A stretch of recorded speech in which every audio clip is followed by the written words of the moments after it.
This is way better than we thought, as we have multiple huge Toronto Blue Jays updates to go over today, including a brand new update surrounding Vladimir Guerrero Jr. following last night's game. We got a report late into the night. We're going to break down that, but also discuss one player in particular that is not only better than we all thought, but has massive implications going forward as we approach the end of the season as well. There's a few other interesting tidbits of information to go over today, including another update surrounding Tommy Pham of all people. A ton to go over, but before we get into it, if you're a part of that percentage you aren't subscribed to the channel, this is the place to be for daily Jays content. Your guys' support has truly been unbelievable, so make sure to hit that subscribe button. You guys have been absolute beasts with the support. Ladies and gentlemen, let's dive right into it. So obviously, Vladdy was held out of yesterday's game. We have the results from the MRI, and that came out a little bit before yesterday's game. I'll of course dive into that for those who missed it, but we have some new updates that have dropped here, and a lot to go over today. And let's start with the, of course, update that happened before yesterday night's big win, of course, against the Pittsburgh Pirates. The Jays also now move to 6 games up on the Boston Red Sox, and I believe 5 games up on the New York Yankees as of the time of recording. But you can see here, he was out of the lineup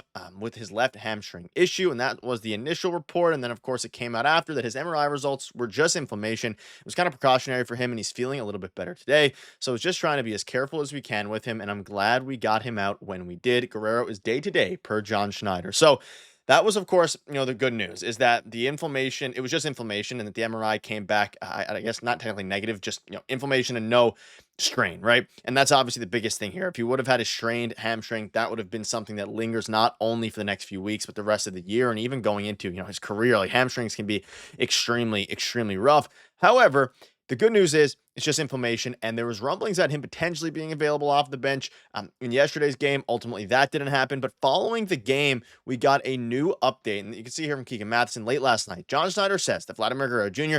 was feeling a bit better through today, but it sounds like they'll keep him out of the lineup again tomorrow and use Thursday's off day. So he is going to be out on today, and then of course off day tomorrow, and then he should be good to go for Friday. But folks, in general, this is way better than I initially thought, and just better than most people initially thought. We're going to dive into kind of the bigger, picture here about how this team is better than we thought. But for Vladdy, he's going to be, all signs point to him being available on Friday, which means we'll have a Vladimir Guerrero Jr. return for Shane Bieber's start Friday.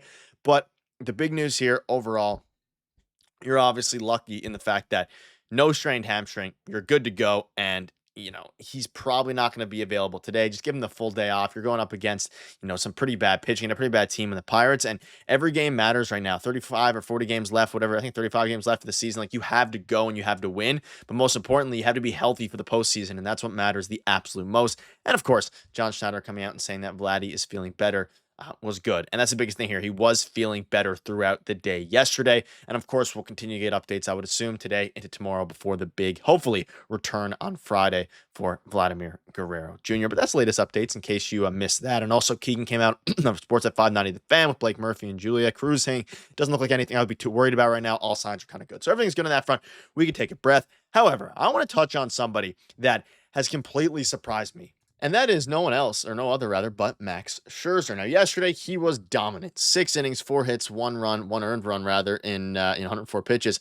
And he was dominant despite not having his best stuff. You can see him, he admitted himself, I don't think I was quite as sharp as I've been, but I also made pitches when I needed to. That's 5 straight quality starts for Scherzer. So, if you watched the game yesterday, of course, I didn't have a post-game video on it, but he was so good while also being clearly he was fighting himself a little bit. Like, his control wasn't as good as we've seen it. He still had his velo and all these different things, but you're at the point now where 41-year-old Max Scherzer, even when he's not 100% feeling his pitches on a given day, and we've seen through the past handful of seasons, and really just in baseball in general, you don't always have your A+ stuff.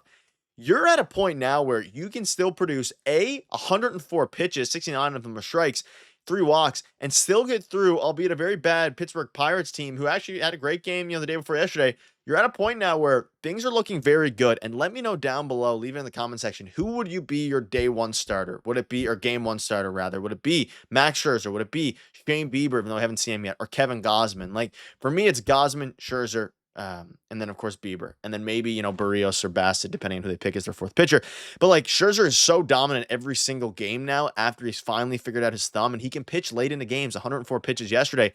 I'm all in on the Max Scherzer train. His last 5 starts, 32 innings, 2.25 earned run average with a 0.94 walks, hits per inning pitched, whip, of course, and then 28 strikeouts, 7 walks. You have to like starting a playoff series with Gausman and Max Scherzer in either order. And I agree with Chris Black here. Obviously, a lot hinges on the game on Friday, which is why, that's going to be one of the most exciting games all season. Finally getting your big trade deadline acquisition that, people have forgot about a little bit around the MLB. Hopefully he can be Cy Young Shane Bieber.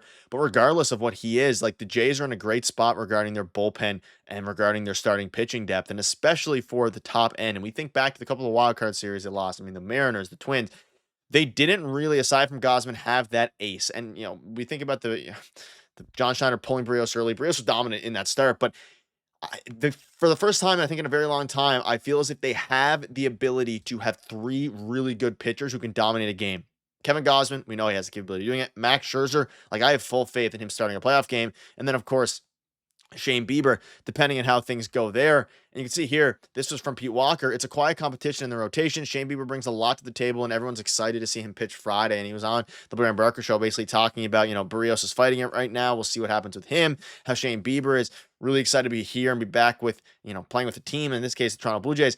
I am super, super excited to see how things continue to go, but to say that this is better than we thought for Max Scherzer is an understatement. Like, this is an ideal scenario. This is what we all envisioned, like, the best case scenario to be for that 1 year, $15 million deal or whatever it was when they signed him in the summer. And it feels like a while ago, but man, oh man, is it like when they signed him, and man, oh man, is that it's coming to fruition now, and it's super, super exciting. So let me know down below your thoughts are on that. A couple other things. Keegan Matheson, I mean, the Tommy Pham stuff, I'm ready to put it to bed, put it to rest. He didn't play yesterday. He's probably playing today, regardless of all that, right? I want, you can see here, Keegan Matheson walked by and spoke at the clubhouse, and he said that he didn't want to elaborate on his Twitter post, which I covered in yesterday's video, but made it clear he stands by them and wanted this to be passed along. Let them know I speak facts, referring to, PEDs and steroids, whatever it was about Barger, which ultimately wasn't the case, because Barger came out and said he wanted to clarify that he was suspended for a stimulant, not a steroid, 50 games in 2019. He's been tested every year since, as every player is, with no discipline since. So he's not on PEDs. He's not on steroids. He took some stimulants back in 2019.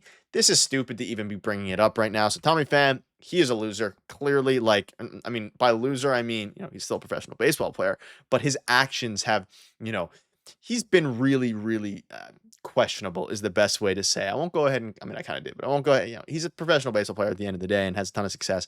But, like, there's no reason for this to even have been brought up. And guess what? It was brought up, and now we're at a point where, we have to talk about this, but the good news is we absolutely destroyed the Pirates yesterday, and we have moved our playoff chances now up to 99.3. Yes, 99.3, which is absurd. And obviously baseball is weird. Fangraphs, I don't tend to take too much into their percentages because, the AL East, Jays have an 80% to win the AL East right now, but the Yankees have an easy schedule. The Jays play the Yankees, the Red Sox a little bit. I don't think they play the Red Sox. They play the Yankees again. They play the Brewers, all these different teams.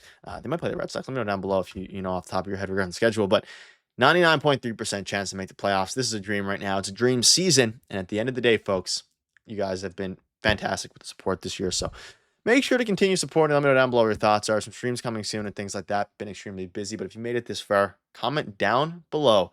Because only for you guys who made it this far. Comment down below what your favorite Jays moment has been this year. Because I'm very, very curious. Mine's honestly up there with the game a few days ago. So it's going to be the big comeback win. But it's going to be interesting. Thank you guys for watching. See you later.